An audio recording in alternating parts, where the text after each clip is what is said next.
ಮೂವಿಯ ಆರಂಭ ರಾಜ ಮನೆತನದಿಂದ ಆಗುತ್ತೆ. ಅಲ್ಲಿ ರಾಜನ್ ತಾಯಿ ಈಗ ತಾನೇ ಹುಟ್ಟಿರೋ ಪುಟ್ಟ ಮಗುನ ಮಂತ್ರಿ ಕೈಲಿಟ್ಟು ಈ ಮಗುನ ಆದಷ್ಟು ಬೇಗ ಇಲ್ಲಿಂದ ದೂರ ಕಾಡಿಗೆ ಕರ್ಕೊಂಡೋಗಿ ಕೊಂದು ಬಿಡು ಅಂತ ಹೇಳ್ತಾಳೆ. ಅದಕ್ಕೆ ಮಂತ್ರಿ ಈ ಎಳೆ ಕೂಸ್ನ ಕೊಲ್ಲೋದಾದ್ರೂ ಯಾಕೆ, ಈ ಕೆಲ್ಸ ನನ್ನಿಂದ ಆಗಲ್ಲ ಅಂತಾನೆ. ಆದ್ರೆ ರಾಜನ್ ತಾಯಿ ಮಾತ್ರ ನಾನು ಹೇಳ್ದಷ್ಟು ಮಾಡು, ಈ ವಿಷಯ ಯಾರಿಗೂ ಗೊತ್ತಾಗ್ಬಾರ್ದು, ರಾಜನಿಗೂ ಕೂಡ ಅಂತ ಹೇಳಿ ಅವನನ್ನಲ್ಲಿಂದ ಕಳಿಸ್ತಾಳೆ. ಮಂತ್ರಿಗೆ ಬೇರೆ ದಾರಿ ಕಾಣ್ದೆ ಅನಿವಾರ್ಯವಾಗಿ ಆ ಮಗುನ ಕಾಡಿಗೆ ಕರ್ಕೊಂಡೋಗ್ಬಿಟ್ಟು ಅದನ್ನ ಅಲ್ಲಿ ಕೊಲ್ದೆ ಬುಟ್ಟಿ ಜೊತೆನೆ ನದಿಗೆ ಬಿಟ್ಬಿಡ್ತಾನೆ. ಆ ಬುಟ್ಟಿ ನದಿಯ ಅಲೆಗಳ ಜೊತೆ ತೇಲ್ಕೊಂಡು ಒಂದು ಹಳ್ಳಿಗೆ ಬಂದು ಸೇರುತ್ತೆ. ಅಲ್ಲಿ ಒಂದು ಹೆಂಗಸು ಮಗು ಅಳು ಸದ್ದನ್ನ ಕೇಳಿ ನದಿ ಪಕ್ಕ ಓಡೋಗಿ ಬುಟ್ಟಿಲಿದ್ದ ಮಗುನ ತಗೊಂಡು ಅವಳ ಗಂಡನನ್ನ ಕರೆದು ಹೇಳ್ತಾಳೆ, ನೋಡಿ ಈ ಸಲ ನಮ್ಗೆ ಹೆಣ್ಮಗು ಸಿಕ್ಕಿದೆ. ಈ ಮೊದ್ಲು ಈ ನದಿ ನಮ್ಗೆ 2 ಗಂಡ್ಮಕ್ಳನ್ನ ಕೊಟ್ಟಿತ್ತು, ಈಗ ಹೆಣ್ಮಗುನ ಕೊಟ್ಟಿದೆ ಅಂತ ಖುಷಿಲಿ ಆ ಮಗುವಿಗೆ ಲೀನಾ ಅಂತ ಹೆಸರಿಡ್ತಾರೆ. ಈಗ ನಿಮ್ಗೆ ಗೊತ್ತಾಗಿರ್ಬೋದು ಅಲ್ಲಿರೋ 3 ಮಕ್ಳುನು ಆ ನದಿಯಲ್ಲಿ ಅವರಿಗೆ ಸಿಕ್ಕಿದ್ದು ಅಂತ. ಈ ಕಪಲ್ಗಳಿಗೆ ಮಕ್ಳಿರೋಲ್ಲ, ಆ 3 ಮಕ್ಳನ್ನ ತಮ್ಮ ಸ್ವಂತ ಮಕ್ಳಿಗಿಂತ ಹೆಚ್ಚಾಗಿ ನೋಡ್ಕೋತಿರ್ತಾರೆ. ಈಗ ನೋಡ್ತಾ ನೋಡ್ತಾ 12 ವರ್ಷನೇ ಕಳ್ದಿರುತ್ತೆ. ಲೀನಾ ಬೆಳೆದು ದೊಡ್ಡವಳಾಗಿ ಅವಳ ಸಾಕು ತಂದೆ ತಾಯಿಗೆ ಹೆಲ್ಪ್ ಮಾಡೋಕೆ ಅವಳು ಸಿಕ್ಕ ಆ ನದಿಗೆನೆ ಹೋಗಿ ಅಲ್ಲಿ ನೀರ್ನ ತಗೊಳ್ತಿರ್ಬೇಕಾದ್ರೆ ಅವಳನ್ನ ಪೀಟರ್ ಅಲ್ಲಿಗೆ ಬಂದು ಗಾರ್ಡನ್ ತುಂಬಾನೇ ಖಾಲಿಯಾಗಿದೆ, ನೀನು ಹೂವಿನ ಗಿಡ ನಡೋಕೆ ನೆಲನ ಆಗಿ ನಾನು ಕಟ್ಟಿಗೆನ ಹೊಡಿತೀನಿ ಅಂತ ಹೇಳಿ ಅವಳನ್ನಲ್ಲಿಂದ ಕರ್ಕೊಂಡೋಗ್ಬಿಟ್ಟು ಇಬ್ರು ಕೆಲ್ಸ ಮಾಡೋದ್ರಲ್ಲಿ ಬ್ಯುಸಿ ಆಗ್ತಾರೆ. ಅವರಿಬ್ರು ಕೆಲ್ಸ ಮಾಡೋದನ್ನ ಮರದ ಮೇಲೆ ಕೂತು ನೋಡ್ತಿದ್ದ ಲೀನಾಳ ಮತ್ತೊಂದು ಅಣ್ಣ ಸ್ಯಾಮ್ ಅವರಿಗೆ ಕಲ್ಲು ಹೊಡೆದು ತಮಾಷೆ ಮಾಡ್ತಾನೆ. ನಂತರ ಲೀನಾ ಅವಳ ಜಾಣತನದಿಂದ ಕೆಲ್ಸನೆಲ್ಲ ಬೇಗನೆ ಮುಗಿಸಿ ಆಟಾಡೋಕೆ ನದಿ ಪಕ್ಕ ಹೋದಾಗ ಅವಳಿಗೆ 3 ನಾಯಿ ಕಾಣಿಸ್ಕೋತಾವೆ. ಅದು ರಾಜ ಅಲೆಕ್ಸಾಂಡರ್ ಇದಾಗಿರುತ್ತೆ. ಆ ನಾಯಿ ಜೊತೆ ಆಟಾಡ್ತಿರೋ ಲೀನಾಳನ್ನ ನೋಡಿ ಅಲೆಕ್ಸಾಂಡರ್ಗೆ ಅವನ ಹೆಂಡತಿಯ ನೆನಪಾಗುತ್ತೆ. ಅವನ ಹೆಂಡತಿನೂ ಮೊದಲ ಸಲ ಆ ಜಾಗದಲ್ಲಿ ಅವನು ನೋಡಿರ್ತಾನೆ. ನಂತರ ಲೀನಾ ರಾಜನ ಕೈಲಿದ್ದ ಮರದ ಆಟಿಕೆನ ನೋಡಿ ಇದು ನೀವು ಮಾಡಿದಂತ ಕೇಳ್ಬೇಕಾದ್ರೆ, ಇಲ್ಲ ಇದು ನನ್ನ ಹೆಂಡತಿ ಮಾಡಿದ್ದು, ಆದ್ರೆ ಈಗ ಅವಳು ನನ್ ಜೊತೆ ಇಲ್ಲ, ಸತ್ತೋಗಿದ್ದಾಳೆ ಅಂತ ಹೇಳ್ತಾನೆ. ಅದಕ್ಕೆ ಲೀನಾ ಈ ತರ ಮರದ ಆಟಿಕೆ ನಾನು ಮಾಡ್ತೀನಿ ಅಂತ ಒಂದು ಮರದ ಪೀಸ್ ನ ತಗೊಂಡು ಅದರಲ್ಲಿ ಒಂದು ಕುದುರೆನ ಮಾಡಿ ರಾಜಗೆ ಕೊಟ್ಟು ಅಲ್ಲಿಂದ ವಾಪಸ್ ಮನೆಗೆ ಹೋಗ್ತಾಳೆ. ರಾಜ ಲೀನಾಳನ್ನ ಭೇಟಿಯಾಗಿ ತುಂಬಾನೇ ಖುಷಿಯಾಗಿರ್ತಾನೆ. ಯಾಕಂದ್ರೆ ಅವಳು ನೋಡೋಕೆ ಅವನ ಹೆಂಡತಿ ತರನೇ ಇದ್ದು ನಡೆ ನುಡಿ ಎಲ್ಲನೂ ಅವನ ಹೆಂಡತಿಯನ್ನೇ ಹೋಲ್ತಿರುತ್ತೆ. ಈ ಕಡೆ ಲೀನಾ ವಾಪಸ್ ಮನೆಗೆ ಬಂದು ಅವಳ ಫ್ಯಾಮಿಲಿ ಜೊತೆ ಊಟನ ಮಾಡಿದ್ರೆ ಮತ್ತೊಂದ್ ಕಡೆ ರಾಜ ಅರಮನೆಯಲ್ಲಿ ಅವನ ಅಮ್ಮನ್ ಜೊತೆ ಊಟನ ಮಾಡ್ತಾನೆ. ಅವನಮ್ಮ ಅಲೆಕ್ಸಾಂಡರ್ ಖುಷಿಯಲ್ಲಿರೋದನ್ನ ಗಮನಿಸಿ ಏನಿವತ್ತು ತುಂಬಾನೇ ಖುಷಿಯಾಗಿದ್ದೀಯಲ್ವಾ ಅಂತ ಕೇಳ್ತಾಳೆ. ಆಗ ಅಲೆಕ್ಸಾಂಡರ್ ಲೀನಾ ಬಗ್ಗೆ ಹೇಳ್ಕೊತಾನೆ. ಆ ಹುಡುಗಿ ಜೊತೆ ಮಾತನಾಡಿ ಮನ್ಸಿಗೆ ಏನೋ ನೆಮ್ಮದಿ ಸಿಕ್ಕ ಹಾಗೆ ಅನ್ಸ್ತು. ಆ ಹುಡುಗಿ ರೂಪ ನಡೆ ನುಡಿ ಎಲ್ಲನೂ ನನ್ನ ಹೆಂಡತಿ ರೀತಿನೇ ಇತ್ತು ಅಂತ. ಅದನ್ನ ಕೇಳಿ ರಾಜನ್ ತಾಯಿಗೆ ಅನುಮಾನ ಬಂದು ಅವಳು ಎಲ್ಲಿ ಸಿಕ್ಕಿದ್ಲು ಅಂತ ಕೇಳ್ಬೇಕಾದ್ರೆ ರಾಜ ಆ ಹುಡುಗಿ ಸಿಕ್ಕ ಜಾಗನ ಹೇಳ್ತಾನೆ. ಅದನ್ನ ತಿಳ್ಕೊಂಡ್ಮೇಲೆ ರಾಜನ ತಾಯಿ ಜಾಸ್ತಿ ತಡ ಮಾಡ್ದೆ ಮರುದಿನನೇ ಅವನು ಹೇಳ್ದ ಜಾಗನ ಹುಡ್ಕೊಂಡು ಬಹಳಷ್ಟು ದೂರದವರೆಗೂ ಹೋದ್ಮೇಲೆ ಲೀನಳ ಪೂರ್ತಿ ಫ್ಯಾಮಿಲಿ ಕಾಣಿಸ್ಕೊಳ್ಳುತ್ತೆ. ಅದ್ರಲ್ಲಿ ಅವಳ 2 ಅಣ್ಣನವರು ಇದ್ದಿರ್ತಾರೆ. ಆ 3 ಜನರನ್ನ ನೋಡಿ ರಾಜನ್ ತಾಯಿ ಅಂತೂ ಶಾಕ್ ಆಗ್ಬಿಟ್ಟು ವಾಪಸ್ ಅರಮನೆಗೆ ಬಂದು ಮಂತ್ರಿನ ಕರೆದು ಸಪರೇಟ್ ಆಗಿ ಮಾತನಾಡ್ತಾಳೆ. ನಿಂಗೆ ಸಾಯಿಸೋಕೆ ಕೊಟ್ಟಿದ್ದ ಮಗುನ ನೀನ್ ಏನ್ ಮಾಡ್ದೆ ಅಂತ. ಆಗ ಮಂತ್ರಿ ಇರೋ ಸತ್ಯನ ಹೇಳ್ತಾನೆ. ಆ ಮಗುನ ನಾನು ಕೊಂದಿಲ್ಲ, ಬದಲಾಗಿ ಬುಟ್ಟಿ ಜೊತೆನೆ ನದಿಗೆ ಬಿಟ್ಟೆ. ಅದನ್ನ ಕೇಳಿ ರಾಜನ ತಾಯಿ ಕೋಪದಿಂದ, ನಿನ್ನ ಈ ಕೆಲ್ಸದಿಂದ ಆ ಮಕ್ಕಳು ಇನ್ನೂ ಜೀವಂತವಾಗೇ ಇದ್ದಾರೆ, ಆದ್ರೆ ಅವರನ್ನ ನಾನು ಬದುಕೋಕೆ ಬಿಡಲ್ಲ. ಈ ಸಲ ಈ ಕೆಲ್ಸನ ನನ್ನ ಜಾಣತನದಿಂದ ಮಾಡ್ತೀನಿ ಅಂತ ಹೇಳೋಗ್ತಾಳೆ. ಮರುದಿನ ರಾಜನ ತಾಯಿ ನಾರ್ಮಲ್ ಹಳ್ಳಿ ಹೆಂಗಸರ ರೀತಿ ಡ್ರೆಸ್ಸಿಂಗ್ ಮಾಡ್ಕೊಂಡು ಲೀನಾಳ ಮನೆ ಹತ್ರ ಹೋಗಿ ಅಳೋ ರೀತಿ ನಾಟಕ ಮಾಡ್ಬೇಕಾದ್ರೆ ಅಲ್ಲೇ ಪಕ್ಕದಲ್ಲಿ ಬಾತುಕೋಳಿಗೆ ಕಾಳಾಗ್ತಿದ್ದ ಲೀನಾ ಅವಳು ಅಳೋ ಸದ್ದನ್ನ ಕೇಳಿ ಸಹಾಯಕ್ಕೆ ಧಾವಿಸ್ತಾಳೆ. ಆಗ ರಾಜನ್ ತಾಯಿ ಅವಳತ್ರ ಸುಳ್ಳೇಳ್ತಾಳೆ, ನಾನು ಪಕ್ಕದ ಹಳ್ಳಿಯಿಂದ ಬಂದಿದ್ದೀನಿ, ಈಗ ನನ್ನ ಕಾಲಿಗೆ ಬೇರೆ ಏಟಾಗೋಯ್ತು, ನಡೆಯೋದು ನನ್ನ ಕೈಯಿಂದ ಕಷ್ಟ ಆಗ್ತಿದೆ ಅಂತ. ಮನಸ್ಸಿನಿಂದ ತುಂಬಾನೇ ಒಳ್ಳೆಯವಳಾಗಿದ್ದ ಲೀನಾ ಅವಳ ಷಡ್ಯಂತ್ರ ಗೊತ್ತಾಗದೆ ಅವಳನ್ನ ಒಂದು ಜಾಗಕ್ಕೆ ಕರ್ಕೊಂಡೋಗಿ ಕಾಲ್ನ ಗಾಯಕ್ಕೆ ಪಟ್ಟಿನೂ ಕಟ್ಟಿ ಕುಡಿಯೋಕೆ ನೀರ್ನು ಕೊಡ್ತಾಳೆ. ನಂತರ ರಾಜನ್ ತಾಯಿ ಅವಳಲ್ಲಿ ಪ್ರಶ್ನೆ ಮಾಡ್ತಾಳೆ, ನೀನು ಎಲ್ಲಿರೋದು, ನಿನ್ನ ತಂದೆ ತಾಯಿ ಯಾರು ಅಂತೆಲ್ಲ. ಆಗ ಲೀನಾ ನನ್ನ ತಂದೆ ತಾಯಿ ಯಾರು ಅಂತ ಗೊತ್ತಿಲ್ಲ, ನಾನು ಹಾಗೆ ನನ್ನ ಅಣ್ಣಂದಿರು ಈ ನದಿಯಲ್ಲೇ ಸಿಕ್ಕಿದ್ದು ಅಂತ. ರಾಜನ್ ತಾಯಿ ಕೇಳ್ತಾಳೆ, ನಿಮ್ಗೆ ನಿಮ್ಮ ನಿಜವಾದ ತಂದೆ ತಾಯಿ ಬಗ್ಗೆ ತಿಳ್ಕೊಳ್ಳೋ ಮನಸ್ಸಾಗಲ್ವಾ. ಅದಕ್ಕೆ ಲೀನಾ, ಇಲ್ಲ, ನಮ್ಮ ಸಾಕು ತಂದೆ ತಾಯಿ ನಮ್ಮನ್ನ ಎಷ್ಟು ಚೆನ್ನಾಗಿ ನೋಡ್ಕೊಂಡಿದ್ದಾರೆ ಅಂದ್ರೆ ನಮ್ಮ ನಿಜವಾದ ತಂದೆ ತಾಯಿ ಬಗ್ಗೆ ತಿಳ್ಕೊಳ್ಳೋ ಅವಶ್ಯಕತೆನೆ ನಮಗೆ ಬಂದಿಲ್ಲ. ಆಗ ರಾಜನ್ ತಾಯಿ, ಮುಂದೆ ನಿನಗೆ ಅಥವಾ ನಿನ್ನ ಅಣ್ಣಂದಿರಿಗೆ ನಿಮ್ಮ ನಿಜವಾದ ತಂದೆ ತಾಯಿ ಬಗ್ಗೆ ತಿಳ್ಕೊಳ್ಳೋ ಮನಸ್ಸಾದ್ರೆ ಊರಿನಿಂದ ತುಂಬಾ ದೂರ ಇರೋ ಜಾದುವಿನ ಬೆಟ್ಟಕ್ಕೆ ಹೋಗಿ ಅಲ್ಲಿರೋ ಜ್ಞಾನಿ ಪಕ್ಷಿಗೆ ಅದೇ ಬೆಟ್ಟದಲ್ಲಿ ಸಿಗೋ ಜಾದು ಜಲ ಹಾಗೆ ಚಿನ್ನದ ಹಣ್ಣನ್ನ ಕೊಯ್ದು ಕೊಡೋದ್ರಿಂದ ಅದು ನಿಮ್ಮ ಯಾವುದೇ ಪ್ರಶ್ನೆಗೂ ಉತ್ತರ ಕೊಡುತ್ತೆ, ಅದು ಯಾವತ್ತೂ ಸುಳ್ಳೇಳೋಲ್ಲ ಅಂತ ಹೇಳಿ ಅಲ್ಲಿಂದ ಹೊರಡ್ತಾಳೆ. ಈ ತರ ಎಲ್ಲ ರಾಜನ್ ತಾಯಿ ಯಾಕೆ ಮಾಡಿದ್ಲು ಅಂದ್ರೆ ಆ ಜಾದುವಿನ ಬೆಟ್ಟಕ್ಕೆ ಹೋದ ಯಾರೇ ಆಗ್ಲಿ ಅಲ್ಲಿಂದ ವಾಪಸ್ ಬರಲ್ಲ. ಆ ಬೆಟ್ಟ ತುಂಬಾನೇ ರಹಸ್ಯಮಯದಿಂದ ಕೂಡಿದ್ದು ಅಲ್ಲಿಗೆ ಈ ಮಕ್ಕಳನ್ನ ಕಳಿಸಿ ಸಾಯಿಸೋ ಸಂಚು ಹಾಕಿದ್ರಿಂದ ರಾಜನ ತಾಯಿಗೆ ಇಷ್ಟೆಲ್ಲ ನಾಟಕ ಮಾಡ್ಬೇಕಾಗಿತ್ತು. ಆದ್ರೆ ಅದನ್ನ ಅರಿಯದ ಲೀನಾ ರಾತ್ರಿ ಅವಳ ಅಣ್ಣನ ಹತ್ರ ಹೋಗಿ, ಇವತ್ತೊಂದು ನನಗೆ ವಯಸ್ಸಾದ ಹೆಂಗಸಿನಿಂದ ಗೊತ್ತಾಯ್ತು, ಹಳ್ಳಿಯಿಂದ ದೂರ ಇರೋ ಜಾದುವಿನ ಬೆಟ್ಟದಲ್ಲಿ ಜ್ಞಾನಿ ಪಕ್ಷಿ ಅಂತ ಹೇಳೋ ಪಕ್ಷಿ ಇದೆ, ಅದಕ್ಕೆ ಜಾದು ಜಲ ಹಾಗೆ ಚಿನ್ನದ ಹಣ್ಣನ್ನ ಕೊಡೋದ್ರಿಂದ ಅದು ನಮ್ಮ ಯಾವ ಪ್ರಶ್ನೆಗೂ ಉತ್ತರ ಕೊಡುತ್ತೆ, ಅದರಿಂದ ನಮ್ಮ ಅಸ್ಲಿ ತಂದೆ ತಾಯಿ ಬಗ್ಗೆ ನಾವು ತಿಳ್ಕೊಳ್ಬಹುದು ಅಂತ ಹೇಳ್ತಾಳೆ. ಅದಕ್ಕೆ ಅವಳ ಅಣ್ಣಂದಿರು, ನಮ್ಮ ನಿಜವಾದ ತಂದೆ ತಾಯಿಗಳಿಗೆ ನಮ್ಮ ಮೇಲೆ ಪ್ರೀತಿ ಇರ್ತಿದ್ರೆ ನಮ್ಮನ್ಯಾಕೆ ಹುಡ್ತಾನೆ ನದಿಗೆ ಬಿಟ್ಬಿಡ್ತಿದ್ರು, ಅವರ ಬಗ್ಗೆ ನಾವ್ಯಾಕೆ ತಿಳ್ಕೊಳ್ಬೇಕು ಅಂತ ಹೇಳ್ದಾಗ ಲೀನಾ ಅವರಿಗೆ ತಿಳಿಸ್ತಾಳೆ, ನಮ್ಮನ್ನ ಹುಡ್ತಾನೆ ನದಿಗೆ ಬಿಡೋಕೆ ಏನಾದ್ರೂ ಒಂದು ಕಾರಣ ಇರ್ಬೇಕು ಅಲ್ವಾ, ಆ ಕಾರಣನಾದ್ರೂ ನಾವು ಇದರಿಂದ ತಿಳ್ಕೊಬೋದಲ್ವಾ. ಆಗ ಪೀಟರ್ ತುಂಬಾನೇ ರಾತ್ರಿ ಆಯ್ತು, ಈಗ ನೀ ಹೋಗಿ ಮಲ್ಕೋ ಅಂತ ಹೇಳಿ ಅವಳನ್ನ ಕಳಿಸ್ತಾನೆ. ಮರುದಿನ ಬೆಳಗ್ಗೆ ಪೀಟರ್ ತಿಂಡಿನೆಲ್ಲ ತಿಂದ್ಬಿಟ್ಟು ಅವನ ತಂದೆ ತಾಯಿ ಹತ್ರ, ನಾನು ಇವತ್ತು ಕಟ್ಟಿಗೆ ತರೋಕೆ ಕಾಡ್ಗೆ ಹೋಗ್ತಾ ಇದ್ದೀನಿ, ಬರುವಾಗ ಸ್ವಲ್ಪ ಲೇಟ್ ಆಗ್ಬೋದು ಅಂತ ಹೇಳಿ ಅಲ್ಲಿಂದ ಹೊರಡ್ತಾನೆ. ಅವನು ಹೊಡಿ ಹೋಗ್ತಿರೋ ರೀತಿಯಲ್ಲೇ ಲೀನಾ ಅರ್ಥ ಮಾಡ್ಕೋತಾಳೆ, ಇವನು ಖಂಡಿತವಾಗಿಯೂ ಜಾದು ಬೆಟ್ಟಕ್ಕೆನೆ ಹೋಗ್ತಾ ಇದ್ದಾನೆ ಅಂತ. ಅದಕ್ಕೆ ಅವನತ್ರ ಹೋಗಿ, ನೀನು ಜಾದು ಬೆಟ್ಟಕ್ಕೆ ಹೋಗ್ತಾ ಇದ್ದೀಯಲ್ವಂತ ಕೇಳ್ಬೇಕಾದ್ರೆ ಪೀಟರ್, ಹಾ ನಾನು ಅಲ್ಲಿಗೆ ಹೋಗ್ತಿದ್ದೀನಿ, ಈ ವಿಷಯನ ಅಪ್ಪಮ್ಮನ ಹತ್ರ ಹೇಳ್ಬೇಡ ಅಂತಾನೆ. ಲೀನಾ ಆ ಬೆಟ್ಟದಲ್ಲಿ ಸಿಗೋ ಜಾದು ಜಲ ಹಾಗೆ ಚಿನ್ನದ ಹಣ್ಣನ್ನ ಜ್ಞಾನಿ ಪಕ್ಷಿಗೆ ತಗೊಂಡೋಗೋದನ್ನ ಮರಿಬೇಡ ಅಂತ ಹೇಳಿ ಅವನನ್ನಲ್ಲಿಂದ ಕಳಿಸ್ತಾಳೆ. ಪೀಟರ್ನು ಸರಿ ಅಂತ ಜಾದು ಬೆಟ್ಟದ ಕಡೆ ಹೆಜ್ಜೆ ಹಾಕೋಕೆ ಸ್ಟಾರ್ಟ್ ಮಾಡ್ತಾನೆ. ತುಂಬಾ ದೂರ ತನಕ ಹೋದ್ಮೇಲೆ ಕೊನೆಯಲ್ಲಿ ಆ ಜಾದು ಬೆಟ್ಟ ಅವನಿಗೆ ಸಿಗುತ್ತೆ. ಆ ಬೆಟ್ಟಕ್ಕೆ ಗುಹೆ ರೀತಿಯ ದ್ವಾರ ಇದ್ದು ಅದಕ್ಕೆ ಟ್ರಾನ್ಸ್ಪರೆಂಟ್ ಆದ ಬಾಗ್ಲು ಇದ್ದಿರುತ್ತೆ. ಪೀಟರ್ ಆ ಬಾಗ್ಲನ್ನ ದಾಟ್ಕೊಂಡು ಇನ್ನೊಂದು ಬದಿಗೆ ಹೋಗ್ಬಿಟ್ಟು ಚಿನ್ನದ ಹಣ್ಣಿರೋ ಮರನು ಕಂಡುಡುಕ್ತಾನೆ. ಅಲ್ಲೇ ಕಲ್ಲ ಮೇಲೆ ಕೂತಿದ್ದ ಒಂದು ಬೆಕ್ಕು ಅವನನ್ನ ನೋಡಿ ಅವನಿಗೆ ಸನ್ನೆ ಮಾಡಿ ಏನೋ ಹೇಳೋ ಪ್ರಯತ್ನ ಮಾಡುತ್ತೆ. ಆದ್ರೆ ಪೀಟರ್ ಮಾತ್ರ ಅದರ ಮೇಲೆ ಹೆಚ್ಚು ಗಮನ ಕೊಡದೆ ಅದನ್ನಲ್ಲಿಂದ ಓಡಿಸಿ ಚಿನ್ನದ ಹಣ್ಣನ್ನ ಕೊಯ್ಯೋಕೆ ಮರಕ್ಕೆ ಹತ್ತಾನೆ. ಹಣ್ಣು ತುಂಬಾ ಮೇಲೆ ಇದ್ದ ಕಾರಣ ಅದನ್ನ ಕೊಯ್ಯೋಕೆ ಹೋದಾಗ ಕಾಲ್ ಜಾರಿ ಕೆಳಗೆ ಬಿದ್ದೋಗ್ತಾನೆ. ಆದ್ರೆ ಆಶ್ಚರ್ಯದ ವಿಷಯ ಏನಾಗಿರುತ್ತೆ ಅಂದ್ರೆ ಅವನು ಕೆಳಗೆ ಬೀಳ್ತಿದ್ದಂಗೆನೆ ಅಲ್ಲೇ ಕಲ್ಲಾಗಿ ಹೋಗ್ತಾನೆ. ಈ ಕಡೆ ಮನೆಯಲ್ಲಿ ಅವನ ತಮ್ಮ ತಂಗಿ ಅವನ ದಾರಿನೇ ಕಾಯ್ತಾ ಇದ್ದು ಸಂಜೆ ಕಳೆದು ರಾತ್ರಿ ಆದ್ರೂನು ಪೀಟರ್ನ ಪತ್ತೆ ಇಲ್ದ ಕಾರಣ ಅವನ ಸಾಕು ತಂದೆ ತಾಯಿ ಟೆನ್ಷನ್ ಆಗ್ತಾರೆ. ಅವರು ಟೆನ್ಷನ್ ಅಲ್ಲಿರೋದನ್ನ ನೋಡಿ ಲೀನಾ ಅವರಿಗೆ ಪೀಟರ್ ಜಾದುವಿನ ಬೆಟ್ಟಕ್ಕೆ ಅವರ ಅಸ್ಲಿ ತಂದೆ ತಾಯಿ ಬಗ್ಗೆ ತಿಳ್ಕೊಳ್ಳೋಕೆ ಹೋಗಿರೋ ಸತ್ಯನ ಹೇಳ್ತಾಳೆ. ಅದನ್ನ ಕೇಳಿ ಅವರಿಬ್ರು ಗಾಬರಿಯಾಗಿ, ನಿಮ್ಗೆ ಗೊತ್ತಿಲ್ವಾ ಆ ಬೆಟ್ಟಕ್ಕೆ ಹೋದ ಯಾರನ್ನು ವಾಪಸ್ ಬರಲ್ಲ ಅಂತ, ಅಲ್ಲಿಗೆ ಹೋಗೋ ಮೊದ್ಲು ನಮ್ಮ ಹತ್ರ ಒಮ್ಮೆ ಕೇಳ್ಬೇಕು ಅಂತ ಅನಿಸಿಲ್ವಾ ಹೇಳಿ, ನೀನು ಮತ್ತೆ ಅಮ್ಮ ಇಲ್ಲೇ ಇರಿ, ನಾನು ಹಾಗೆ ಸ್ಯಾಮ್ ಹೋಗಿ ಪೀಟರ್ನ ಹುಡ್ಕೊಂಡ್ ಬರ್ತೀವಿ ಅಂತ ಆ ರಾತ್ರಿನೇ ಅವರಿಬ್ರು ಬೆಟ್ಟದ ಕಡೆ ಹೋಗ್ತಾರೆ. ರಾತ್ರಿ ಕಳೆದು ಬೆಳಿಗ್ಗೆ ಆಗೋ ಅಷ್ಟರಲ್ಲೇ ಅವರಿಬ್ರು ಆ ಬೆಟ್ಟಕ್ಕೆ ಹೋಗಿ ತಲುಪ್ತಾರೆ. ನಂತರ ಸ್ಯಾಮ್ನ ಅಲ್ಲೇ ನಿಲ್ಲೋಕೆ ಹೇಳಿ ಅವನ ತಂದೆ ಆ ಗುಹೆ ಒಳಗೆ ಹೋಗೋ ಪ್ರಯತ್ನ ಮಾಡ್ತಾನೆ. ಆದ್ರೆ ಟ್ರಾನ್ಸ್ಪರೆಂಟ್ ಬಾಗ್ಲು ಮಾತ್ರ ಅವನನ್ನ ಒಳಗೆ ಹೋಗದ ಹಾಗೆ ಅಲ್ಲೇ ತಡೆಯುತ್ತೆ. ಸ್ಯಾಮ್ ಅವನ ಅಪ್ಪ ಅದ್ರ ಒಳಗೆ ಹೋಗೋಕಾಗ್ದೆ ಒದ್ದಾಡ್ತಿರೋದನ್ನ ನೋಡಿ ಅವನು ಒಳಗೆ ಹೋಗೋ ಪ್ರಯತ್ನ ಮಾಡಿದಾಗ ತುಂಬಾ ಈಸಿಯಾಗಿ ಆ ಬಾಗ್ಲನ್ನ ದಾಟ್ಕೊಂಡು ಬೆಟ್ಟದ ಒಳಗೆ ಹೋಗೇ ಬಿಡ್ತಾನೆ. ಅದನ್ನ ನೋಡಿ ಟೆನ್ಷನ್ ಆಗಿ ಅವನ ತಂದೆ ಅದರ ಒಳಗೆ ಹೋಗೋ ಪೂರ್ತಿ ಪ್ರಯತ್ನ ಮಾಡ್ತಾನೆ. ಆದ್ರೆ ಎಷ್ಟೇ ಒಳಗೆ ಹೋಗೋ ಪ್ರಯತ್ನ ಮಾಡಿದ್ರು ಆ ಬಾಗ್ಲು ಮಾತ್ರ ಅವನನ್ನ ಒಳಗೆ ಹೋಗದ ಹಾಗೆ ತಡೆದು ಹಿಂದಕ್ಕೆ ತಳ್ತಿರುತ್ತೆ.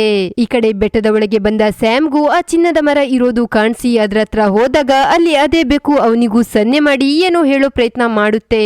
ಆದ್ರೆ ಸ್ಯಾಮ್ನು ಅದರ ಮೇಲೆ ಗಮನ ಕೊಡದೆ ಅದನ್ನಲ್ಲಿಂದ ಓಡಿಸಿ ಚಿನ್ನದ ಹಣ್ಣನ್ನ ಕಲ್ಲೊಡ್ದು ಕೊಯ್ದು ಅಲ್ಲಿಂದ ಜಾದು ಜಲ ಹುಡ್ಕೊಂಡು ಹೋಗ್ತಾನೆ. ತುಂಬಾ ದೂರ ತನಕ ಹೋದ ನಂತರ ಅವನಿಗೆ ಬಂಡೆ ಕಲ್ ಮೇಲಿರೋ ಜಾದು ಜಲ ಕಾಣಿಸ್ಕೊಳ್ಳುತ್ತೆ. ಅಲ್ಲೂ ಬೆಕ್ಕಿನ ರೀತಿಯ ಹದ್ದು ಇರುತ್ತೆ. ಅದು ಸ್ಯಾಮ್ಗೆ ಸನ್ನೆ ಮಾಡಿ ಏನೋ ಹೇಳೋ ಪ್ರಯತ್ನ ಮಾಡುತ್ತೆ. ಆದ್ರೆ ಅದರ ಮೇಲೆ ಹೆಚ್ಚು ಗಮನ ಕೊಡದೆ ಜಾದು ಜಲ ತರೋಕೆ ಬಂಡೆ ಕಲ್ ಮೇಲೆ ಹತ್ತಾನೆ. ತುಂಬಾ ಮೇಲಿನ ತನಕ ಹೋದ ನಂತರ ಅವನ ಕಾಲ್ ಜಾರಿ ಅಲ್ಲಿಂದ ಸೀದಾ ಕೆಳಗೆ ಬಿದ್ದೋಗ್ತಾನೆ. ಇಲ್ಲೂ ಅದೇ ರೀತಿ ಮತ್ತೊಂದು ಚಮತ್ಕಾರ ನಡೆಯುತ್ತೆ. ಕೆಳಗೆ ಬಿದ್ದ ಸ್ಯಾಮ್ ಅಲ್ಲೇ ಕಲ್ಲಾಗಿ ಹೋಗ್ತಾನೆ. ಮತ್ತೊಂದ್ ಕಡೆ ರಾಜ ಅಲೆಕ್ಸಾಂಡರ್ ಲೀನಾಳ ಜೊತೆ ಟೈಮ್ ಸ್ಪೆಂಡ್ ಮಾಡೋಣ ಅಂತ ಅವಳ ಮನೆಗೆ ಬಂದಿರ್ತಾನೆ. ಆದ್ರೆ ಮನೆಯಲ್ಲಿ ಯಾರೂ ಇರೋಲ್ಲ. ಯಾಕಂದ್ರೆ ಸ್ಯಾಮ್ ಹಾಗೆ ಅವನ ತಂದೆ ಇನ್ನು ಮನೆಗೆ ಬಂದಿರ್ದ ಕಾರಣ ಅವರನ್ನ ಹುಡ್ಕೊಂಡು ಲೀನಾ ಹಾಗೆ ಅವಳ ಅಮ್ಮ ಅಲ್ಲಿಗೆ ಹೋಗಿರ್ತಾರೆ. ಅಲ್ಲಿ ಸ್ಯಾಮ್ನ ತಂದೆ ಗುಹೆ ಒಳಗೆ ಹೋಗೋಕಾಗ್ದೆ ನಿರಾಶೆಯಲ್ಲಿ ಹೊರಗೆ ಕೂತಿರೋದನ್ನ ನೋಡ್ಬಿಟ್ಟು ಅವನ ಹೆಂಡತಿ ಸ್ಯಾಮ್ ಎಲ್ಲಿ ಅಂತ ಹೋಗಿ ಕೇಳ್ತಾಳೆ. ಆಗ ಅವನು, ಈ ಗುಹೆಗೆ ಒಂದು ಅದೃಶ್ಯ ಬಾಗ್ಲಿದೆ, ಆ ಬಾಗ್ಲನ್ನ ನನ್ ಕೈಲಿ ಪಾರ್ ಮಾಡೋಕಾಗ್ಲಿಲ್ಲ, ಆದ್ರೆ ಸ್ಯಾಮ್ ಈಸಿಲಿ ಪಾರ್ ಮಾಡಿ ಅದ್ರ ಒಳಗೆ ಹೋದ. ಈಗ ಅಲ್ಲಿ ಅವನು ಹೇಗಿದ್ದನು ಏನ್ ಮಾಡ್ತಿದ್ದನು ಒಂದು ಗೊತ್ತಾಗ್ತಾ ಇಲ್ಲ. ಅವರ ಮಾತನ್ನೆಲ್ಲ ಕೇಳಿ ಲೀನಾ ಆ ಬಾಗ್ಲನ್ನ ಪಾರ್ ಮಾಡೋಕಾಗುತ್ತಾ ಅಂತ ಅದ್ರ ಹತ್ರ ಹೋಗಿ ನೋಡಿದ್ರೆ ಅವಳು ಈಸಿಯಾಗಿ ಆ ಬಾಗ್ಲನ್ನ ಪಾರ್ ಮಾಡ್ಕೊಂಡು ಅದ್ರ ಒಳಗೆ ಹೋಗ್ತಾಳೆ. ನಂತರ ಅವಳಿಗೂ ಅದೇ ಚಿನ್ನದ ಮರ ಕಂಡು ಅದ್ರ ಹತ್ರ ಹೋದಾಗ ಆ ಬೆಕ್ಕು ಅವಳ ಜೊತೆನೂ ಏನೋ ಹೇಳೋಕೆ ಬರುತ್ತೆ. ಆದ್ರೆ ಲೀನಾ ಅದನ್ನ ಓಡ್ಸದೆ ಅದ್ರ ಮೈನ ಸವರ್ತಾ, ಇಲ್ಲಿ 2 ಹುಡುಗರನ್ನ ನೋಡಿದ್ಯಾ ಅಂತ ಕೇಳ್ತಾಳೆ. ಆ ಬೆಕ್ಕು ಪಕ್ಕದಲ್ಲೇ ಇದ್ದ ಕಲ್ ಮೇಲೆ ಕೂತು ಆ ಕಲ್ನ ತೋರ್ಸುತ್ತೆ. ಆಗ ಲೀನಾ ಅರ್ಥ ಮಾಡ್ಕೊಳ್ತಾಳೆ, ಹೇಳ್ತಾಳೆ ಅವಳ ಅಣ್ಣ ಅಲ್ಲಿ ಕಲ್ಲಾಗಿದ್ದಾನೆ ಅಂತ.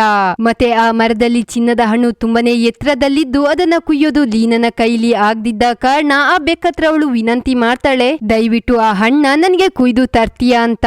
ಬೆಕ್ನು ಅವಳ ಮಾತನ್ನ ಕೇಳಿ ಮರಕ್ಕೆ ಹತ್ತಿ ಹಣ್ಣ ಕುಯ್ದು ಲೀನಾಗೆ ಕೊಡುತ್ತೆ. ಲೀನಾ ಬೆಕ್ಕಿಗೆ ಸಹಾಯ ಮಾಡಿದ್ದಕ್ಕೆ ಧನ್ಯವಾದ ಹೇಳಿ ಜಾಸ್ತಿ ತಡ ಮಾಡ್ದೆ ಅಲ್ಲಿಂದ ಜಾದು ಜಲ ತರೋಕೆ ಹೋಗ್ತಾಳೆ. ತುಂಬಾ ದೂರ ತನಕ ನಡೆದು ಹೋದ್ಮೇಲೆ ದೊಡ್ಡ ಬಂಡೆಕಲ್ ಮೇಲಿರೋ ಜಾದು ಜಲ ಕಾಣಿಸ್ಕೊಳ್ಳುತ್ತೆ. ಅಲ್ಲೇ ಇದ್ದ ಹದ್ದು ಹತ್ರ ಲೀನಾ ಪ್ರೀತಿಯಿಂದ ಕೇಳ್ತಾಳೆ, ಇಲ್ಲಿ ನೀನೇನಾದ್ರೂ ಒಂದು ಹುಡುಗನನ್ನ ನೋಡಿದ್ಯಾ?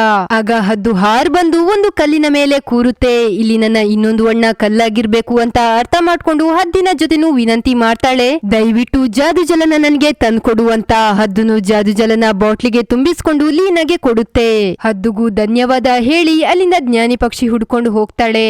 ಈ ಕಡೆ ಅರಮನೆಯಲ್ಲಿ ರಾಜನ್ ತಾಯಿ ಅಲೆಕ್ಸಾಂಡರ್ ಹತ್ರ ಖುಷಿಯಿಂದ ಬಂದು ಪಕ್ಕದ ಊರಿನ ರಾಜಕುಮಾರ ಅವನ ಮಗಳನ್ನ ನಿನ್ನ ಜೊತೆ ಮದುವೆ ಮಾಡೋಕೆ ಒಪ್ಪಿದಾನೆ, ನೀನು ಬೇಗನೆ ಮದುವೆಗೆ ತಯಾರಾಗು ಅಂತ ಹೇಳ್ತಾಳೆ. ಆಗ ರಾಜ, ನನ್ನ ಹೆಂಡತಿ ಸತ್ತು 12 ವರ್ಷನೇ ಕಳೆದಿದೆ, ಇಷ್ಟು ವರ್ಷದಲ್ಲಿ ಇಲ್ಲಿ ತನಕನೂ ನನ್ನ ಮದುವೆ ಬಗ್ಗೆ ನಾನು ಯೋಚನೆ ಮಾಡಿಲ್ಲ. ಈಗ ನೀವು ಹೇಗೆ ಅನ್ಕೊಂಡ್ರಿ ನಾನು 2ನೇ ಮದುವೆ ಆಗೋಕೆ ಒಪ್ಪಿದೀನಿ ಅಂತ. ಅದಕ್ಕೆ ರಾಜನ್ ತಾಯಿ, ಸತ್ತೋದವಳಂತೂ ಹೋದ್ಲು, ಅವಳ ನೆನಪಲ್ಲೇ ಇನ್ನು ಎಷ್ಟು ವರ್ಷ ಅಂತ ಮುಂದೆ ಇರೋ ನಿನ್ನ ಸುಂದರ ಜೀವನನ ಹಾಳು ಮಾಡ್ಕೋತೀಯಾ? ಆಗ ರಾಜ ಸಿಟ್ನಿಂದ ಕೂಗಾಡ್ತಾನೆ, ನಿಮ್ಗೆ ನನ್ನ ಜೀವನದ ಬಗ್ಗೆ ಚಿಂತೆ ಇದ್ಯಾ? ಬಡ ರೈತನ ಮಗಳು ಅನ್ನೋ ಒಂದೇ ಒಂದು ಕಾರಣಕ್ಕೆ ನನ್ನ ಹೆಂಡತಿನ ನಿಮ್ಮ ಸೊಸೆ ಅಂತ ಎಂದು ಕಂಡಿಲ್ಲ. ಅರಮನೆಯಲ್ಲಿ ಅವಳಿಗೆ ಸಿಗ್ಬೇಕಿದ್ದ ಸ್ಥಾನ ಮಾನ ಇದ್ಯಾವುದನ್ನು ಕೊಟ್ಟಿಲ್ಲ. ಈಗ ನನ್ನ ಮೇಲೆ ಚಿಂತೆ ಇರೋ ರೀತಿ ನಾಟಕ ಮಾಡ್ತೀರಾ? ನಾನು ಯಾವ ರಾಜನ ಮಗಳನ್ನು ಮದುವೆ ಆಗೋಲ್ಲ ಅಂತಾನೆ. ಮತ್ತೊಂದ್ ಕಡೆ ಲೀನಾ ಬೆಟ್ಟದಲ್ಲಿ ತುಂಬಾ ದೂರ ತನಕ ನಡೆದು ಹೋದ್ಮೇಲೆ ಬಹಳಷ್ಟು ಹಕ್ಕಿಗಳು ತುಂಬಿಕೊಂಡಿರೋ ಒಂದು ಗಿಡ ಕಂಡು ಅದ್ರತ್ರ ಹೋಗಿ ಇಲ್ಲಿ ಜ್ಞಾನಿ ಪಕ್ಷಿ ಯಾರು ಅಂತ ಕೇಳಿದ್ರೆ ಎಲ್ಲಾ ಪಕ್ಷಿಗಳು ನಾನೇ ಜ್ಞಾನಿ ಪಕ್ಷಿ ಅಂತಾವೆ. ಇದರಿಂದ ಲೀನಾ ತುಂಬಾನೇ ಕನ್ಫ್ಯೂಷನ್ ಆಗಿ ಹೋಗ್ತಾಳೆ. ಮತ್ತೆ ಅವಳಿಗೆ ನೆನಪಾಗುತ್ತೆ ಜ್ಞಾನಿ ಪಕ್ಷಿ ಯಾವತ್ತೂ ಸುಳ್ಳೇಳೋಲ್ಲ ಅಂತ. ಅದಕ್ಕೆ ಅವಳು, ಜ್ಞಾನಿ ಪಕ್ಷಿ ಯಾವತ್ತೂ ಸುಳ್ಳೇಳೋಲ್ಲ, ನೀವು ನಾನೇ ಜ್ಞಾನಿ ಪಕ್ಷಿ ಅಂತ ಸುಳ್ಳೇಳ್ತಾ ಇದ್ದೀರಾ, ನೀವ್ ಯಾರು ಜ್ಞಾನಿ ಪಕ್ಷಿ ಆಗೋಕೆ ಸಾಧ್ಯನೇ ಇಲ್ಲ ಅಂತ ಹೇಳಿ ಪಕ್ಕದ ಗಿಡನ ನೋಡಿದ್ರೆ ಅಲ್ಲೊಂದು ಪಕ್ಷಿ ಒಂಟಿಯಾಗಿ ಕೂತಿರುತ್ತೆ. ಅದ್ರ ಹತ್ರ ಹೋಗಿ ನೀವು ಜ್ಞಾನಿ ಪಕ್ಷಿ ಅಂತ ಕೇಳ್ಬೇಕಾದ್ರೆ ಆ ಪಕ್ಷಿ, ಹಾ ನಾನೇ ಜ್ಞಾನಿ ಪಕ್ಷಿ, ನೀನು ತುಂಬಾನೇ ಜಾಣೆ ಇದ್ದೀ ಅಂತ ಹೇಳುತ್ತೆ. ನಂತರ ಅದಕ್ಕೆ ಕುಡಿಯೋಕೆ ಜಾದು ಜಲ, ತಿನ್ನೋಕೆ ಚಿನ್ನದ ಹಣ್ಣನ್ನ ಕೊಟ್ಟು ಅದನ್ನ ಸಂತೃಪ್ತಿ ಮಾಡಿ ಅದ್ರತ್ರ ಕೇಳ್ತಾಳೆ, ನನ್ನ 2 ಅಣ್ಣಂದಿರು ಕಲ್ಲಾಗಿದ್ದಾರೆ, ಅವರನ್ನ ಹೇಗೆ ಪುನಃ ಮನುಷ್ಯರನ್ನಾಗಿ ಮಾಡೋದು ಅಂತ. ಆಗ ಪಕ್ಷಿ ಹೇಳುತ್ತೆ, ಈ ಜಾದು ಜಲನ ಆ ಕಲ್ಲಿನ ಮೇಲೆ ಚಿಮುಕಿಸೋದ್ರಿಂದ ಅವರು ಪುನಃ ಸಾಮಾನ್ಯರಾಗ್ತಾರೆ. ಅದನ್ನ ಕೇಳಿ ಲೀನಾ ತಕ್ಷಣನೇ ಬಂಡೆ ಕಲ್ಲತ್ರ ಹೋಗಿ ಜಾದು ಜಲನ ಹದ್ದು ತೋರಿಸಿದ ಕಲ್ಲಿನ ಮೇಲೆ ಚಿಮುಕಿಸ್ತಾಳೆ. ಆಗ ಸ್ಯಾಮ್ ಕಲ್ಲಿನಿಂದ ಪುನಃ ಮನುಷ್ಯನಾಗ್ತಾನೆ. ಅವನನ್ನ ಕರ್ಕೊಂಡು ಚಿನ್ನದ ಮರದತ್ರ ಹೋಗಿ ಬೆಕ್ಕು ತೋರಿಸಿರೋ ಆ ಕಲ್ಲಿನ ಮೇಲೆ ಜಲನ ಚಿಮುಕಿಸ್ತಾಳೆ. ಆಗ ಪೀಟರ್ನು ಮನುಷ್ಯ ರೂಪಕ್ಕೆ ಬಂದು ಲೀನನ ತಪ್ಕೊಂಡು ಹೇಳ್ತಾನೆ, ಕೊನೆಗೂ ನೀನು ಅನ್ಕೊಂಡದನ್ನ ಸಾಧಿಸ್ಬಿಟ್ಟೆ. ನಂತರ 3 ಜನ ಸೇರ್ಕೊಂಡು ಜ್ಞಾನಿ ಪಕ್ಷಿ ಹತ್ರ ಕೇಳ್ತಾರೆ, ನಮ್ಮ ನಿಜವಾದ ತಂದೆ ತಾಯಿ ಯಾರು? ಆಗ ಜ್ಞಾನಿ ಪಕ್ಷಿ ಸ್ವಲ್ಪ ಹೊತ್ತು ಯೋಚನೆ ಮಾಡಿ, ನಿಮ್ಮ ನಿಜವಾದ ತಂದೆ ತಾಯಿ ರಾಜ ಅಲೆಕ್ಸಾಂಡರ್ ಹಾಗೆ ರಾಣಿ ಅಂತ ಹೇಳುತ್ತೆ. ಅದನ್ನ ಕೇಳಿ ಲೀನಾ, ಅವ್ರು ಯಾಕೆ ನಮ್ಮನ್ನ ಹುಡ್ತಾನೆ ನದಿಗೆ ಬಿಟ್ಬಿಟ್ರು ಅಂತ ಕೇಳ್ಬೇಕಾದ್ರೆ, ಅವರು ನಿಮ್ಮನ್ನ ನದಿಗೆ ಬಿಟ್ಟಿಲ್ಲ, ಬದಲಾಗಿ ನಿಮ್ಮ ಅಜ್ಜಿ ಅಂದ್ರೆ ರಾಜನ್ ತಾಯಿ ನಿಮ್ಮನ್ನ ನದಿಗೆ ಬಿಟ್ರು, ಅವರ ಪ್ಲಾನ್ ನಿಮ್ಮನ್ನ ಕೊಲ್ಲೋದಾಗಿತ್ತು ಅಂತ ಹೇಳುತ್ತೆ. ಅದನ್ನ ಕೇಳಿ ಆ 3 ಜನ ಶಾಕ್ ಆಗ್ಬಿಟ್ಟು, ಅಂತ ಕೆಟ್ಟ ಕೆಲಸ ಮಾಡೋಕೆ ಕಾರಣನದು ಏನು ಅಂತ ಕೇಳಿದ್ರೆ, ನಿಮ್ಮ ತಂದೆ ರಾಜ ಅಲೆಕ್ಸಾಂಡರ್ಗೆ ಬಡ ರೈತನ ಮಗಳಾದ ನಿಮ್ಮ ತಾಯಿ ಮೇಲೆ ಪ್ರೀತಿ ಹುಡುಕೋತು, ಅದಕ್ಕೆ ಅವರ ಇಚ್ಛೆಯಂತೆ ನಿಮ್ಮ ತಾಯಿನ ಮದುವೆ ಮಾಡ್ಕೊಂಡ್ರು. ಆದ್ರೆ ಈ ವಿಷಯ ರಾಜನ ತಾಯಿಗೆ ಸ್ವಲ್ಪನೂ ಇಷ್ಟ ಆಗಿಲ್ಲ. ಯಾಕಂದ್ರೆ ಅವರು ಬಯಸ್ತಿದ್ರು ರಾಜನ ಮದುವೆನ ದೊಡ್ಡ ರಾಜಕುಮಾರಿ ಜೊತೆನೆ ಮಾಡ್ಬೇಕು ಅಂತ. ಅದಕ್ಕೆ ನಿಮ್ಮ ತಾಯಿನ ಅವರ ದಾರಿಯಿಂದ ತೆಗ್ದಾಕೋಕೆ ಒಂದು ಪ್ಲಾನ್ ನ ಮಾಡಿದ್ರು. ಯಾವಾಗೆಲ್ಲ ರಾಣಿ ಮಗುಗೆ ಜನ್ಮ ಕೊಡ್ತಾ ಹೋದ್ರು ಆಗೆಲ್ಲ ರಾಜನ್ ತಾಯಿ ಆ ಮಗುನ ಮಂತ್ರಿ ಕೈಲಿಟ್ಟು ಕಾಡ್ಗೆ ತಕೊಂಡೋಗಿ ಕೊಲ್ಲೋ ಆದೇಶ ಮಾಡ್ತಾ ಬಂದ್ರು. ರಾಜಗಾಗ್ಲಿ ರಾಣಿಗಾಗ್ಲಿ ಈ ವಿಷಯ ಗೊತ್ತಾಗದ ಹಾಗೆ ನೋಡ್ಕೋತಾನೆ ಹೋದ್ರು. ಪ್ರತಿ ಸಲ ಮಗು ಹುಡ್ತಾನೆ ಸತ್ತೋಯ್ತು ಅಂತ ರಾಜರಾಣಿನ ನಮಿಸ್ತಾನೆ ಬಂದ್ರು. ಇದರಿಂದಾಗಿ ರಾಣಿ ಅಂತೂ ತುಂಬಾನೇ ದುಃಖಕ್ಕೆ ಒಳಗಾದ್ರು. ಆಗ ಲೀನಾ ಕೇಳ್ತಾಳೆ, ಈ ದುಃಖದಿಂದಲೇ ನಮ್ಮ ತಾಯಿ ಸತ್ತೋದ್ರ? ಅದಕ್ಕೆ ಜ್ಞಾನಿ ಪಕ್ಷಿ, ಇಲ್ಲ ನಿಮ್ಮ ತಾಯಿ ಇನ್ನೂ ಬದುಕೇ ಇದ್ದಾರೆ. ಆಗ ಲೀನಾ, ರಾಜ ನನ್ನ ಹತ್ರ ಹೇಳಿದ್ರು ರಾಣಿ ಸತ್ತೋಗಿದ್ದಾರೆ ಅಂತ. ಪಕ್ಷಿ ಹೇಳುತ್ತೆ, ರಾಜ ಆತರ ಯಾಕಂದ್ರು ಅಂದ್ರೆ ಅವರಿಗೂ ಗೊತ್ತಿಲ್ಲ ನಿಮ್ಮ ತಾಯಿ ಬದುಕಿರೋದು, ನಿಮ್ಮ ಅಜ್ಜಿ ಸುಟ್ಟೋಗಿರೋ ಶವನ ತೋರ್ಸಿ ರಾಣಿ ಸತ್ತೋದು ಅಂತ ಹೇಳಿದ್ರು. ಅದನ್ನೇ ರಾಜ ನಂಬ್ಕೊಂಡ್ ಬಿಟ್ಟಿದ್ದಾನೆ ಅಂತ ಹೇಳ್ಬೇಕಾದ್ರೆ ಲೀನಾ ಹಾಗೆ ಅವಳ ಅಣ್ಣಂದಿರು ಈ ವಿಷಯನ ರಾಜನಿಗೆ ಹೇಳೋಕೆ ಆತುರ ಆಗಿ ಅಲ್ಲಿಂದ ಓಡೋಗ್ತಾರೆ. ಆಗ ಜ್ಞಾನಿ ಪಕ್ಷಿ, ನಾನು ಎಲ್ಲ ವಿಷಯನೂ ಹೇಳಿ ಮುಗಿಸಿಲ್ಲ, ಇನ್ನು ನಿಮ್ಗೆ ಬಹಳಷ್ಟು ವಿಷಯ ತಿಳ್ಕೊಳ್ಳೋದು ಬಾಕಿ ಇದೆ ಅಂತ ಹೇಳುತ್ತೆ. ಆದ್ರೆ ರಾಜಗೆ ಹೇಳೋ ಆತುರದಲ್ಲಿ ಆ 3 ಜನ ಅದ್ರ ಪೂರ್ತಿ ಮಾತನ್ನ ಕೇಳ್ದೆ ಅಲ್ಲಿಂದ ಹೊರಗೆ ಬರ್ತಾರೆ. ಅಲ್ಲಿ ಅವರ ಸಾಕು ತಂದೆ ತಾಯಿ ಅವರ ಬರುವಿಕೆನೆ ಕಾಯ್ತಾ ಕೂತಿದ್ದು 3 ಜನ ವಾಪಸ್ ಆರೋಗ್ಯದಿಂದ ಹೊರಗೆ ಬಂದಿದ್ರಿಂದ ಅವರನ್ನ ತಪ್ಕೊಂಡು ಕೇಳ್ಕೊಂಡು ಖುಷಿ ಆಗ್ತಾರೆ. ಲೀನಾ ಅವರಿಬ್ರ ಹತ್ರ ಜ್ಞಾನಿ ಪಕ್ಷಿ ನಮ್ಗೆ ತಿಳಿಸಿದೆ, ನಮ್ಮ ಅಸ್ಲಿ ತಂದೆ ತಾಯಿ ರಾಜ ಅಲೆಕ್ಸಾಂಡರ್ ಹಾಗೆ ರಾಣಿ. ಅದರಿಂದ ನಮ್ಗೆ ಇನ್ನೊಂದು ವಿಷಯನೂ ಗೊತ್ತಾಗಿದೆ, ರಾಣಿ ಸತ್ತಿಲ್ಲ, ಇನ್ನು ಬದುಕೇ ಇದ್ದಾರೆ. ಈ ವಿಷಯನ ಆದಷ್ಟು ಬೇಗ ರಾಜನ್ಗೆ ತಿಳಿಸಿ ರಾಣಿನ ಕಾಪಾಡ್ಬೇಕು ಅಂತ ಹೇಳಿ ಅವರೆಲ್ಲರೂ ಅರಮನೆ ಕಡೆ ಹೋಗ್ತಾರೆ. ಈ ಕಡೆ ಅರಮನೆಯಲ್ಲಿ ರಾಜನ್ ತಾಯಿ ಅಲೆಕ್ಸಾಂಡರ್ಗೆ ಎರಡನೇ ಮದುವೆ ಆಗೋದಾಗಿ ಬಲವಂತ ಮಾಡ್ತಿರ್ತಾರೆ. ಆದ್ರೆ ರಾಜ ಮಾತ್ರ ಮದುವೆ ಆಗೋದೇ ಇಲ್ಲ ಅಂತ ಜಿದ್ದಿಡ್ದು ಕೂತಿರ್ತಾನೆ. ಮತ್ತೊಂದ್ ಕಡೆ ಅವರೆಲ್ಲರೂ ಕುದುರೆ ಗಾಡಿಯಲ್ಲಿ ಅರಮನೆ ಹತ್ರ ಬಂದು ಸೇರ್ತಾರೆ. ಅಲ್ಲಿ ಅವರ ಸಾಕು ತಂದೆ ತಾಯಿ 3 ಮಕ್ಕಳನ್ನ ಅರಮನೆ ಒಳಗೆ ಕಳಿಸಿ ಅವರು ಅಲ್ಲೇ ನಿಂತಿರ್ತಾರೆ. ಆ 3 ಜನ ಅರಮನೆಗೆ ಹೋದಾಗ ಮಂತ್ರಿ ಅವರನ್ನ ಗುರ್ತು ಹಿಡಿದು ನದಿಗೆ ಬಿಟ್ಟಿದ್ದಕ್ಕೆ ಸಾರಿ ಕೇಳಿ ರಾಜ ಹತ್ರ ಕರ್ಕೊಂಡೋಗ್ತಾರೆ. ಅಲ್ಲಿ ರಾಜನ್ ತಾಯಿ ಆ 3 ಜನರನ್ನ ಅರಮನೆ ಒಳಗೆ ನೋಡಿ ಗಾಬರಿಯಾಗಿ ಈ ಬಡ ಬಿಕರಿಗಳನ್ನ ಅರಮನೆ ಒಳಗೆ ಯಾರು ಬಿಟ್ಟಿದ್ದು ಅಂತ ಕೇಳ್ತಾಳೆ. ಆದ್ರೆ ರಾಜ ಅವನಮ್ಮನ ಮಾತನ್ನ ಇಗ್ನೋರ್ ಮಾಡಿ ಲೀನಾ ಹತ್ರ ಇಲ್ಲಿವರೆಗೆ ಬಂದ ಕಾರಣನ ಕೇಳಿದ್ರೆ, ಜಾದು ಬೆಟ್ಟದ ಜ್ಞಾನಿ ಪಕ್ಷಿ ನಮ್ಗೆ ಎಲ್ಲ ಸತ್ಯನು ಹೇಳಿದೆ, ನಾವು 3 ಜನ ನಿಮ್ಮ ಮಕ್ಕಳು ಅಂತ ಹೇಳ್ತಾಳೆ. ಆಗ ರಾಜನ್ ತಾಯಿ, ಇಲ್ಲ ಇವರು ಸುಳ್ಳು ಹೇಳ್ತಿದ್ದಾರೆ. ಅದಕ್ಕೆ ಲೀನಾ, ನೀವು ನಮ್ಮನ್ನ ಹುಡ್ತಾನೆ ಸಾಯಿಸೋ ಸಂಚಾಕಿದ್ದು, ನಂತರ ಜಾದು ಬೆಟ್ಟಕ್ಕೆ ಹೋಗೋ ರೀತಿ ಮಾಡಿ ಸಂಚಾಕಿದ್ದು, ಈ ಎಲ್ಲಾ ವಿಷಯನು ನಮ್ಗೆ ಜ್ಞಾನಿ ಪಕ್ಷಿ ತಿಳಿಸಿದೆ. ಆ ಜ್ಞಾನಿ ಪಕ್ಷಿ ಯಾವತ್ತೂ ಸುಳ್ಳು ಹೇಳೋಲ್ಲ ಅಂತ ಹೇಳ್ದಾಗ ರಾಜ ಅವನಮ್ಮನಿಗೆ ಬೈತಾನೆ, ನೀವು ಈ ತರ ಮಾಡ್ತೀರಿ ಅಂತ ನಾನು ಅನ್ಕೊಂಡಿರ್ಲಿಲ್ಲ, ನಿಮ್ಮ ಮಗನ ಜೀವನನೇ ಹಾಳು ಮಾಡೋಕೆ ಹೊರಟಿದ್ರಿ ಅಲ್ವಾ. ಮತ್ತೆ ಲೀನಾ, ರಾಣಿ ಇನ್ನು ಸತ್ತಿಲ್ಲ, ಬದುಕಿರೋ ಸತ್ಯನು ರಾಜಗೆ ತಿಳಿಸ್ತಾಳೆ. ಆಗ ರಾಜ, ನನ್ನ ಹೆಂಡತಿ ಎಲ್ಲಿದ್ದಾಳೆ ಅಂತ ತಾಯಿ ಹತ್ರ ಕೇಳಿದ್ರೆ, ಅವಳನ್ನ ನನ್ನ ದಾರಿಯಿಂದ ತೆಗ್ದಕೋಕೆ ನಾನು ಸುಳ್ಳು ಹೇಳ್ದೆ, ನಿನ್ನ ಮೇಲೆ ಒಂದು ಶಾಪ ಇದೆ, ಆ ಶಾಪದಿಂದಲೇ ನಿಮ್ಗೆ ಹುಟ್ಟಿರೋ ಎಲ್ಲ ಮಕ್ಕಳು ಸತ್ತೋಗ್ತಾ ಇದ್ದಾರೆ. ಅದಕ್ಕೆ ಜಾದು ಬೆಟ್ಟದಲ್ಲಿ ಸಿಗೋ ಚಿನ್ನದ ಹಣ್ಣು ಜಾದು ಜಲನ ತರೋದ್ರಿಂದ ನಿನ್ನ ಮೇಲೆ ಇರೋ ಶಾಪ ದೂರ ಆಗುತ್ತೆ ಅಂತ ಹೇಳಿ ಅವಳನ್ನ ಜಾದು ಬೆಟ್ಟಕ್ಕೆ ಕಳಿಸಿದೆ. ನನ್ನ ಪ್ಲಾನ್ ಸಕ್ಸಸ್ ಆಯ್ತು. ರಾಣಿ ಮತ್ಯಾವತ್ತು ಆ ಬೆಟ್ಟದಿಂದ ಹೊರಗೆ ಬಂದೇ ಇಲ್ಲ. ಅದನ್ನ ಕೇಳಿ ರಾಜ, ಅದಕ್ಕ ನನಗೆ ಸುಟ್ಟೋದ ದೇಹನ ತೋರಿಸಿ ನಂಬಿಸಿದ್ದು ನಾನು ದಡ್ಡಂತರ ನೀವು ಹೇಳಿದನ್ನೇ ಕಣ್ಣು ಮುಚ್ಕೊಂಡು ನಂಬಿಟ್ಟೆ, ನಿಮ್ಮನ್ನ ಮಾತ್ರ ನಾನು ಸುಮ್ನೆ ಬಿಡೋಲ್ಲ ಅಂತ ಹೇಳಿ ಸಿಪಾಯಿ ಹತ್ರ ಅವರಮ್ಮನ ಜೈಲಿಗೆ ಹಾಕಿ ಅಂತ ಆದೇಶ ಕೊಟ್ಟು ಅಲ್ಲಿಂದ ಎಲ್ರೂ ಜಾದುವಿನ ಬೆಟ್ಟದ ಜ್ಞಾನಿ ಪಕ್ಷಿ ಹತ್ರ ವಾಪಸ್ ಹೋಗ್ತಾರೆ. ಅಲ್ಲಿ ಪಕ್ಷಿ ಹತ್ರ ನನ್ನ ಹೆಂಡತಿ ಎಲ್ಲಿದ್ದಾಳೆ ಅಂತ ಕೇಳಿದಾಗ ಪಕ್ಷಿ ಅದು ನಿಂತಿರೋ ಕಲ್ನ ತೋರಿಸಿ ಹೇಳುತ್ತೆ, ಇದೇ ರಾಜಕುಮಾರಿ. ಅದನ್ನ ಕೇಳಿ ಲೀನಾ ಆ ಕಲ್ಗೂ ಜಾದು ಜಲ ಹಾಕ್ದಾಗ ರಾಣಿ ಕಲ್ನಿಂದ ಮನುಷ್ಯ ರೂಪಕ್ಕೆ ಬರ್ತಾಳೆ. ರಾಣಿನ ವಾಪಸ್ ಜೀವಂತವಾಗಿ ನೋಡಿ ರಾಜ ಖುಷಿಯಿಂದ, 12 ವರ್ಷದಿಂದ ನನ್ನ ಮನಸ್ಸು ಹೇಳ್ತಾನೆ ಇತ್ತು ಖಂಡಿತವಾಗಿಯೂ ನಿನ್ನನ್ನ ನೋಡ್ತೀನಿ ಅಂತ, ಅದು ಈಗ ನಿಜವಾಯ್ತು ನೋಡು ಅಂತ ಹೇಳಿ ಅವರ ಮಕ್ಕಳನ್ನ ಪರಿಚಯ ಮಾಡಿಸ್ತಾನೆ. ರಾಣಿ ಅವಳ ಮಕ್ಕಳನ್ನ ಭೇಟಿಯಾಗಿ ಖುಷಿಯಾದ್ರೆ ಮತ್ತೊಂದ್ ಕಡೆ ರಾಜನ್ ತಾಯಿ ಜೈಲಲ್ಲಿ ಶಿಕ್ಷೆನ ಅನುಭವಿಸ್ತಾ ದುಃಖ ಆಗ್ತಾಳೆ. ಮೂವಿಯ ಕೊನೆಯಲ್ಲಿ ರಾಜ ರಾಣಿ 3 ಮಕ್ಕಳು ಅವರ ಸಾಕು ತಂದೆ ತಾಯಿ ಮನೆ ಹತ್ರ ಹೋಗ್ಬಿಟ್ಟು, ನೀವು ಅನ್ಕೊಂಡಿದ್ರ ನಿಮ್ಮನ್ನ ಇಷ್ಟು ಬೇಗ ಮರಿತೀವಿ ಅಂತ ಹೇಳಿ ತಪ್ಕೋತಾರೆ. ಮಕ್ಕಳನ್ನ ವಾಪಸ್ ನೋಡಿ ಅವರಿಬ್ರು ಖುಷಿ ಆಗ್ತಾರೆ. ಮತ್ತೆ ರಾಜಾರಾಣಿ ಹೇಳ್ತಾರೆ, ನೀವು ನಮ್ಮ ಮಕ್ಕಳನ್ನ ನಿಮ್ಮ ಸ್ವಂತ ಮಕ್ಕಳ ರೀತಿ ಪಾಲನೆ ಪೋಷಣೆ ಮಾಡಿ ಇಷ್ಟು ದೊಡ್ಡವರನ್ನಾಗಿ ಮಾಡಿರೋ ಋಣನ ನಾವಿಬ್ರು ಜನ್ಮ ಪೂರ್ತಿ ತೀರ್ಸೋಕೆ ಸಾಧ್ಯ ಇಲ್ಲ. ಅದಕ್ಕೆ ನೀವುನು ನಮ್ಮ ಜೊತೆ ಅರಮನೆಗೆ ಬರ್ಬೇಕು. ರಾಜಾ ರಾಣಿ ಹಾಗೆ ಮಕ್ಕಳ ಒತ್ತಾಯದ ಮೇರೆಗೆ ಅವರಿಬ್ರು ಅರಮನೆಗೆ ಹೋಗೋಕೆ ಒಪ್ತಾರೆ. ನಂತರ ಅವರೆಲ್ಲ ಸೇರ್ಕೊಂಡು ಊಟ ಮಾಡ್ತಿರ್ಬೇಕಾದ್ರೆ ರಾಣಿ ಹೇಳ್ತಾಳೆ, ಒಂದು ಶಾಪದ ಕಾರಣದಿಂದ ರಾಜ ಹಾಗೆ ಅವರ ವಂಶಸ್ಥರು ಅಷ್ಟೇ ಆ ಜಾದು ಬೆಟ್ಟಕ್ಕೆ ಹೋಗೋಕೆ ಆಗುತ್ತೆ ಅಂತ. ಈ ಹ್ಯಾಪಿ ಎಂಡಿಂಗ್ ನ ಜೊತೆಗೆ ಈ ಮೂವಿ ಇಲ್ಲೇ ಮುಗಿಯುತ್ತೆ.